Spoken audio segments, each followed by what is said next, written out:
I got the news that Ryan Howard signs a big contract with the Phillies, and I was blown away that when this happens. And I will throw this out to you just as a statement, a blanket statement, but I've noticed a trend with the Eagles and the Phillies, Mike. It seems they try to one-ups each other, you know. McNabb gets traded on Easter right after the Phillies season starts. The Eagles just have a big draft, all these new players, all this hope and promise, and the Eagles are big in the news. So the Phillies sign Ryan Howard in the West Coast in San Francisco and have the press conference there as opposed to back here in Philly. Odd timing, but a 5-year deal, 125. Make what you want out of that. 5-year, $125 million contract for Howard. Your thoughts on the deal, and was it a good move?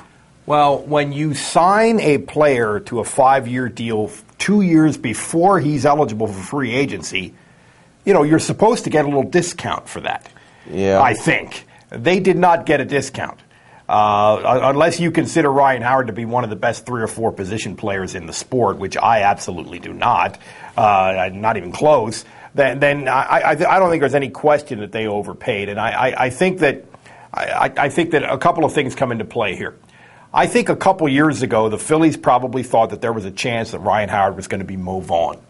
Big, heavy guy who was not going to age well and was not going to have a long career. Since then, he's done a really good job of working on his body, lost weight, became more athletic, got better defensively. You know, it's sort of like, well, what the Phillies asked him to do, he did, so now it's a payoff. I am amazed at the change in this organization. The willingness to spend money and to even overspend money. And I'm not sure how much of an overarching plan is at foot here, but it's really interesting. 2 years ago, I mean, they went all the way to arbitration with Ryan Howard. Right. And you know, he certainly has not, you know, dramatically improved in those 2 years his offensive numbers. So, and he's not a kid anymore either in terms of age. And so I think they overpaid. I think they overdid it a little bit, but it's better to have Ryan Howard than to not have Ryan Howard. A couple of thoughts. I think Ruben Amaro is overpaid for most of the guys he's brought into this team. Jimmy Moyer probably should have been a 1-year deal, not a 2-year deal. Look how that one's worked out. Raul Ibanez, I'm a big fan of. He had a great first half last year, had an injury, and hasn't really recovered. I think he's going to have a fine year this year, but he's got another year after that, and I think that's one too many. So I'm afraid this 5-year deal with Howard's age could be a factor. Now, I will say this. That year he went to arbitration, he could have come in and had a bad attitude.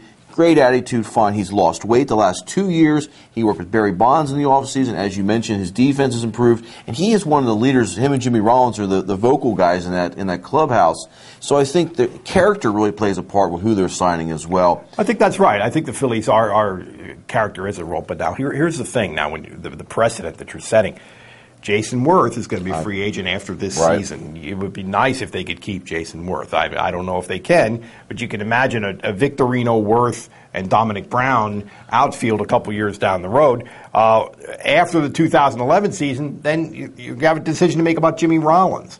You know, I would be very reluctant to give him a $20 million deal at that point in his career.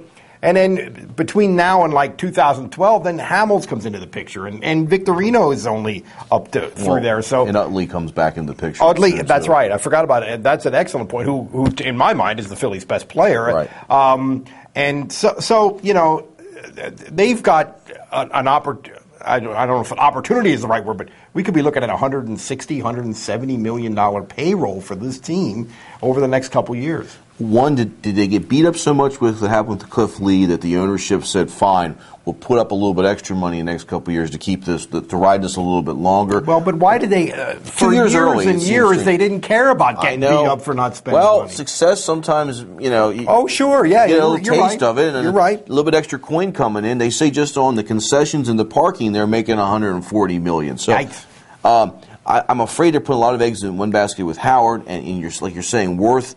You got Rollins. There's a whole bunch of issues. If you look at the minors, they don't have any shortstops that are that good. Freddie Galvis, I'm sorry, he can't hit. Sorry, Freddie. Worth would be good because of what he does with the right-hand side of the plate. I hope that now that they know what Howard's going to get paid, they have that one in place. This will make it easier maybe to sign Worth as well. You have a number in mind with Howard. I'm not sure that it will, though.